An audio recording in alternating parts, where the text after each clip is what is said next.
Good morning. आज हम लोग डिस्कस करेंगे कुछ MCQs मल्टीपल चॉइस क्वेश्चंस जो रिलेटेड होगा एक AERB का एटॉमिक एनर्जी रेगुलेटरी बोर्ड का एक डॉक्यूमेंट है, safe disposal of radio active waste rules 1987। इसी डॉक्यूमेंट पे बेस्ड जो होगा वो MCQs होगा। एंड ये इस तरह से बनाया गया है कि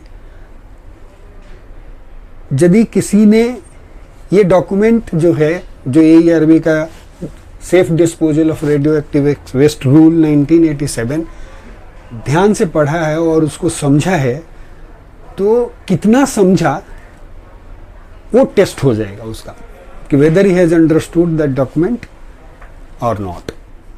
करेक्ट। तो हमें स्टार्ट करते हैं। पहला MCQ जो है वो है आपका व्हाट इज रिक्वायर्ड। बोल रहे हैं कि what is required for disposal of radio active waste as per atomic energy safe disposal of radio active waste rules 1987। मतलब कौन सी चीजें रिक्वायर्ड है ये पूछ रहा है। व्हाट इज रिक्वायर्ड एक सेफ डिस्पोजल करने के लिए रेडियो एक्टिव वेस्ट का एज पर दिस रूल क्या रिक्वायरमेंट है। ऑप्शंस दिया है a verbal agreement with employer, मतलब जहां पे हम काम कर रहे हैं उसके अंडर जिसके अंडर काम कर रहे हैं, जिसने हमें जॉब दिया है वो हमारा एम्प्लॉयर है, तो उससे भरभली बातचीत करके क्या हम डिस्पोज ऑफ कर सकते हैं, ऐसा ये रूल बोलता है क्या, ये देखना है हमें। तो ये नहीं, ऐसा नहीं है पहली चीज कि लोकली आप ये देख करके नहीं कर सकते। दूसरी चीज बोल रहे हैं authorisation from the competent authority.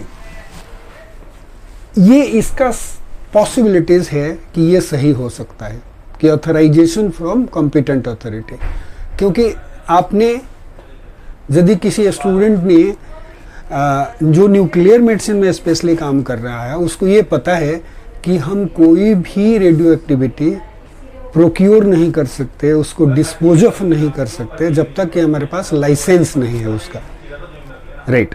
और वो जो है वो कहीं ना कहीं AERB से ही हम लेके आ रहे हैं। वो लाइसेंस उसी के लिए अप्लाई करते हैं वहाँ पे, और फिर जो हमें वो लाइसेंस जब मिलता है तभी हम किसी चीज़ को डिस्पोज ऑफ कर सकते हैं। तो ये ऑथराइजेशंस जो है term it might be correct, authorisation from competent authority, इसकी पॉसिबिलिटी है करेक्ट होने की एक। दूसरा बोल रहा है एक कॉन्ट्रैक्ट विथ थर्ड पार्टी।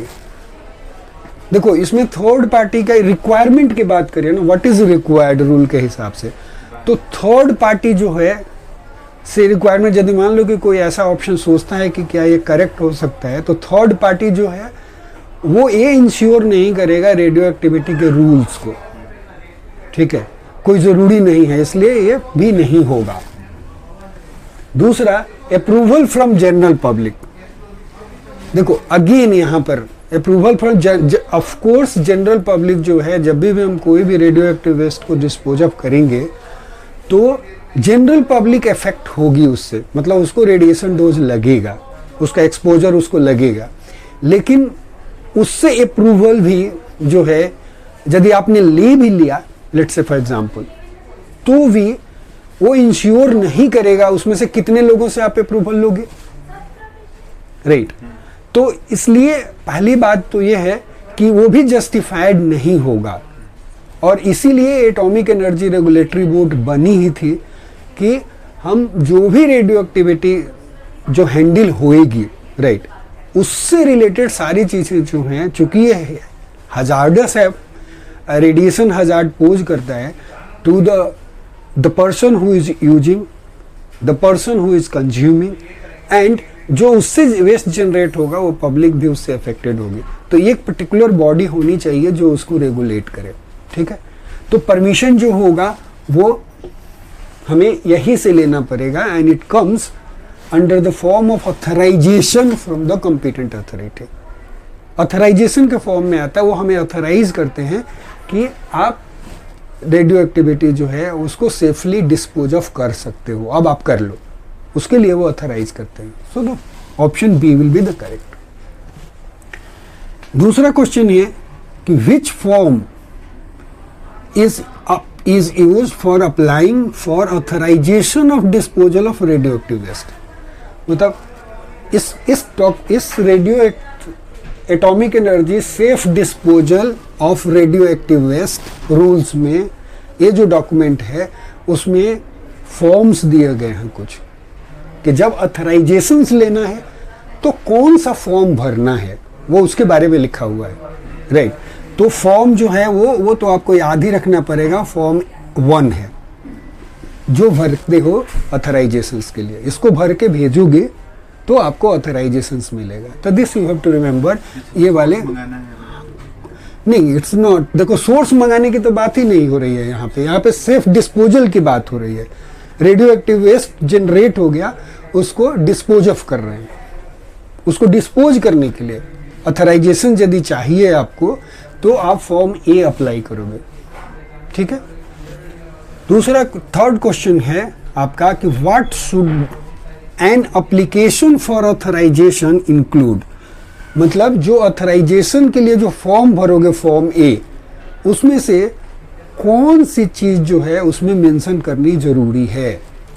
मतलब उसमें से what should an application for authorisation include, मतलब उस ऑथराइजेशन में जो होना चाहिए और क्या इंक्लूडेड होना चाहिए उस फॉर्म में, राइट। तो कौन सा इंपॉर्टेंट पॉइंट है, तो पहला बोल रहे हैं कि financial details of the applicant, ठीक है। तो ये सही नहीं है पहली चीज कि ARV को ऑथराइज करने के लिए किसी के फाइनेंशियल, जो आदमी अप्लाई कर रहा है उसके पास कितना फाइनेंस है वो इंपॉर्टेंट उसके लिए नहीं है, राइट। उससे उसका कुछ लेना देना नहीं है, पहली चीज तो ये तो चला जाएगा, पहली चीज। दूसरा, description of the equipments generating radio active waste, this could be the correct answer, maybe एक सही हो सकता है। क्यों? क्योंकि जो इक्विपमेंट जो है, कौन कौन से इक्विपमेंट्स हैं जो हम यूज करते हैं जिससे रेडियो एक्टिव वेस्ट जनरेट होता है, क्योंकि उसको वेस्ट जो जनरेट होता है उसी के लिए उसको क्या करना है, उसको डिस्पोज ऑफ करना है। तो कौन कौन सा इक्विपमेंट जो है रेडियो एक्टिव वेस्ट जनरेट करता है उसके बारे में एंट्री करना, उसके बारे में इंफॉर्मेशन देना, दिस इज इंपॉर्टेंट, ठीक है। उसके बाद है थर्ड है list of employees working in the installations, right. कितने लोग जो हैं उस इंस्टॉलेशंस में काम करते हैं वो क्या वो इंपॉर्टेंट है उसके लिए, अगेन ऑथराइजेशंस के लिए। हो सकता है कि ये भी एक पार्ट जो है कि list of employees working in the installations, ये मतलब इंस्टॉलेशंस में कि जैसे मान लो कि मैं यहाँ पे all India institute of medical science है, राइट। तो यदि ये बात बोलेंगे list of employees working in the installations का मतलब न्यूक्लियर मेडिसिन में कितने लोग काम करते हैं, कौन कौन लोग काम करते हैं, उसका डिटेल चाहिए उसको। ऑफ कोर्स सारे लोगों का डिटेल तो नहीं चाहिए उसको उससे उतना मतलब नहीं है, जितना मतलब क्या है कि कौन कौन से लोग रेडिएशन को, उस वेस्ट को हैंडल करेंगे और उससे उनको कितना एक्सपोजर लगेगा, प्रोबेबली उससे तो उसको मतलब हो सकता है, लेकिन सबसे ज्यादा किस चीज से मतलब है, अगेन यदि मल्टीपल चॉइस क्वेश्चन आता है तो आपको ये देखना पड़ता है, ठीक है। चौथा ऑप्शन है कि आपके पास details of social media accounts for the applicant, मतलब सोशल मीडिया का अकाउंट जो है वो सोशली वो आदमी कितना फेमस है, उसको कितने लोग फॉलो करते हैं, उस तरह की बातें उससे रिलेटेड नहीं है। तो मे बी लाइक ये दो चीजों का तो थोड़ा बहुत इसका मेन मतलब है, लेकिन सबसे ज्यादा मतलब इसका है। So your answer will be B जो होगा वो करेक्ट आंसर होगा कि रेडियो एक्टिव वेस्ट जनरेट करने के कौन कौन से इक्विपमेंट्स हैं, ठीक है। नाउ उसके बाद फोर्थ क्वेश्चन है कि what is form 2 is used for. अब इसमें पहले बोला था कि radio active waste safe disposal of radio active waste rule 1987 में बहुत सारे फॉर्म्स दिए गए हैं, राइट। वो फॉर्म्स में अभी बोल रहा है कि फॉर्म 2 जो है उसका किस लिए यूज होता है। पहले वाला जो था वो किसके लिए था, application for authorisation of disposal के लिए था फॉर्म में। फॉर्म 2 जो है वो किसके लिए यूज होता है ये पूछ रहा है। तो अब यहाँ पे आपको याद ही रखना पड़ेगा, और इसका करेक्ट आंसर जो है, देखो एप्लीकेशन फॉर ऑथराइजेशन ये तो सही नहीं होगा क्योंकि इसके लिए फॉर्म ए यूज होता है, राइट। इशुएंस ऑफ ऑथराइजेशंस, ऑथराइजेशंस को इशू करने के लिए है। और तीसरा ऑप्शन दिया है reporting accidents, right. Fourth option है कि आपका इम्प्लाई रिकॉर्ड मेंटेनेंस के लिए। तो इसमें सही आंसर जो है वो इशुएंस ऑफ ऑथराइजेशंस के लिए फॉर्म 2 जो है यूज होता है, इसका करेक्ट आंसर है। ये आपको याद रखना पड़ेगा, ठीक है, ओके। नाउ क्वेश्चन नंबर 5 जो है क्या बोले, हु मस्ट इंश्योर, किसको ensure, who must ensure that radio active waste disposal complies with the terms of authorisations. मतलब ये बोल रहे हैं कि जो यहाँ पे हमने ऑथराइजेशंस लिया है उस ऑथराइजेशंस में कुछ बातें लिखी होती हैं कि ये चीज होना जरूरी है। तो वो पूछ रहा है कि हु मस्ट इंश्योर, वो कौन इंश्योर करता है या कौन करेगा, ठीक है। Who must ensure, right, that radio active waste disposal जो है वो कंप्लाई करता है विद टर्म्स ऑफ ऑथराइजेशन। जो उस ऑथराइजेशन में जो बातें लिखी हुई है उसको कंफर्म करता है, उसको मतलब इन टोटो वो चीज लागू हो रहा है, वो उसको कौन करता है। तो यहाँ पे ऑप्शन दिया है कि एक दिया है आपका कॉम्पिटेंट अथॉरिटी, बी दिया है द ऑथराइज्ड पर्सन, सी जो है वो जनरल पब्लिक है, और डी जो है वो एम्प्लॉयर है। यहाँ पे बहुत सारी चीजें कंफ्यूजन में आप आ सकते हो, बट सही ये है ऑथराइज्ड पर्सन। वो क्या करता है, ये बोलता है कि एक को ऑथराइज करता है ये लोग, दे ऑथराइज। जब ये आपका ऑथराइजेशन टर्म आएगा, टर्म्स ऑफ ऑथराइजेशन, जब ऑथराइजेशन इशू करेंगे कि आप डिस्पोज ऑफ कर सकते हो, तो उसमें वो ऑथराइज करते हैं कि कौन इसके लिए इंश्योर करेगा। सो आंसर सही होगा कि ऑथराइज्ड पर्सन होगा, ठीक है, समझ गए। ऐसा नहीं कि जिसने इशू किया वो नहीं, वो ऑथराइज करेगा कि कौन इसके लिए रिस्पॉन्सिबल होगा। तो ऑथराइज पर्सन कोई भी हो सकता है, कोई एक पर्टिकुलर पर्सन होगा। विच फॉर्म कोई भी हो सकता है का मतलब ये नहीं है कि उसका कुछ डिग्री होगा, उसका कुछ रिक्वायरमेंट भी होगा ऑथराइजेशन देने के लिए, ठीक है, लेकिन उस फॉर्म में ऑथराइज पर्सन होगा, जो ऑथराइज पर्सन होगा वहीं कंप्लाई करेगा। Which form must be use, उसके बाद 6 क्वेश्चन है कि which form must be use for maintaining records of radio active waste disposal. बोले कि रेडियो एक्टिव वेस्ट डिस्पोजल जब आप करोगे तो as per atomic energy safe disposal of radio active waste rules 1987 के बेस पे कौन सा फॉर्म जो है वो वेस्ट डिस्पोजल जब आप करोगे तो उसके रिकॉर्ड मेंटेन करने के लिए यूज करते हैं, कौन सा फॉर्म यूज करते हैं। इसका आंसर भी आपको याद रखना पड़ेगा, वो है फॉर्म 3। फॉर्म 3 जो उसमें दिया हुआ है उसी को भर के रखना है आपको कि मैंने क्या क्या चीजें वेस्ट डिस्पोजल करी हैं, उसके रिकॉर्ड उसी से मेंटेन करना है। बाकी ये सारे ऑप्शंस गलत हैं, ठीक है। इसके बाद है what is required, 7th question है कि what is required to prevent the entry of unauthorised person into restricted areas.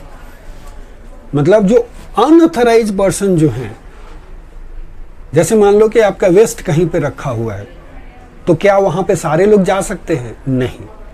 जब सारे लोग नहीं जाएंगे, मतलब अनऑथराइज्ड पर्सन है, जो ऑथराइज्ड है वो जाएगा। जैसे मान लो कि आपको हमने टीएलडी दिया, आप इस डिपार्टमेंट में काम करते हो, तो आप जा सकते हो वो जहाँ पे वेस्ट स्टोरेज रूम है, या उसका जब डिस्पोजल होएगा तो उसको आप हैंडल करोगे, लेकिन और कोई नहीं जा सकता जिसके पास ऑथराइजेशंस नहीं है। मीन्स पर्सनल मॉनिटरिंग सर्विसेज नहीं है, जो भी उसके रिक्वायरमेंट उसके हिसाब से वो अनऑथराइज्ड है, वो नहीं जा सकता। तो ये बोल रहा है कि व्हाट इज रिक्वायर्ड, क्या रिक्वायरमेंट है कि कैसे उसको प्रिवेंट करोगे, to prevent the entry of unauthorised person into restricted areas. ठीक है, तो यहाँ पे दिया एडिक्वेट साइनेज, मतलब क्या साइन बोर्ड लगा के रखें कि यहाँ पे रेडियो एक्टिव है और उतना काफ़ी है कि this is high radio active area या waste disposal area. Adequate signage का मतलब ये होता है। या हम उसके लिए वीडियो सर्विलेंस करना है कि कौन जा रहा है नहीं जा रहा है, उसका लगाना ज़रूरी है। या बोला सी जो बोल रहा है adequate arrangement bye authorised person. ठीक है, उसके बाद है कि गवर्नमेंट का इंटरवेंशन चाहिए उसके लिए। वो ये रूल में क्या लिखा हुआ है, समझ गए? रूल में क्या एडिक्वेट साइनेज लिखा हुआ है कि उससे प्रिवेंट कर सकते हो, या वीडियो सर्विलेंस से आपको प्रिवेंट करना है, या एडिक्वेट अरेंजमेंट जो ऑथराइज्ड पर्सन ने बनाया है उसको फॉलो करते हुए उसको रोका जा सकता है, ऐसे करके रोकना है, या गवर्नमेंट का इंटरवेंशंस लेना है। तो इसका करेक्ट आंसर जो है वो सी है। ठीक है, जो ऑथराइज्ड पर्सन जिसको उसने ऑथराइजेशंस दिया है उसने जो नियम बनाया है कि भाई ऐसे करके जो है हम उसके अनऑथराइज्ड पर्सन की एंट्री को रोक सकते हैं, वो अरेंजमेंट जो है वो रिक्वायर्ड है उसके हिसाब से। समझ गए कि ये जो बनाएगा उसी से अनऑथराइज्ड पर्सन की एंट्री जो होगी रेस्ट्रिक्टेड एरिया में कंट्रोल्ड होगी। समझ गए? उसके बाद है क्वेश्चन नंबर 8। क्वेश्चन नंबर 8 है कि which authority has the power to inspect installation for radio active waste disposal. मान लो किस अथॉरिटी को पावर दिया है कि वो जो है इंस्टॉलेशन जो है, जो भी इंस्टॉलेशन है, जैसे मान लो ये न्यूक्लियर मेडिसिन को उन्होंने ऑथराइज किया है कि भाई आप वेस्ट डिस्पोजल कर सकते हो। या ऐसा समझ लो एक और भी चीज़ कि सपोज करो कि ब्रिट को हमने दे दिया, यहाँ से सोर्स जाता है जो डिस्यूज सोर्स होता है जैसे कोबाल्ट 57 का, तो वो क्या है ब्रिट को जाता है। तो ब्रिट को जाएगा, राइट, तो वो वेस्ट डिस्पोजल जो है कि मतलब वो एक इंस्टॉलेशन है जहाँ पे वेस्ट आता है, तो लेकिन वो आ रहा है तो ठीक से जो जो जो रूल फॉलो होना चाहिए उस रूल को फॉलो करते हुए वहाँ पे काम हो रहा है कि नहीं, वो डिस्पोज ऑफ हो रहा है परफेक्टली कि नहीं, इसको देखना के लिए बोल रहे हैं कि वो देखने के लिए कोई ना कोई अथॉरिटी तो होगी जो इंस्पेक्ट कर सकते हैं इंस्टॉलेशंस को। तो ये क्वेश्चन पूछ रहा है कि which authority has the power, किस अथॉरिटी को पावर है to inspect installation for radio active waste disposal. बोला RSO, दूसरा बोला अथराइज्ड पर्सन, तीसरा बोला any person authorised by competent authority, and D जो है एम्प्लॉयर। यहां पे स्टूडेंट फंस सकते हैं। ठीक है, इसका करेक्ट आंसर जो है वो है any person authorised by competent authority. पहले भी गिर जाएंगे सब। समझ गए? ये सही आंसर है। Any person authorised by competent authority जो है वो उसको पावर देते हैं to inspect installation for radio active waste disposal. ठीक है, थैंक यू।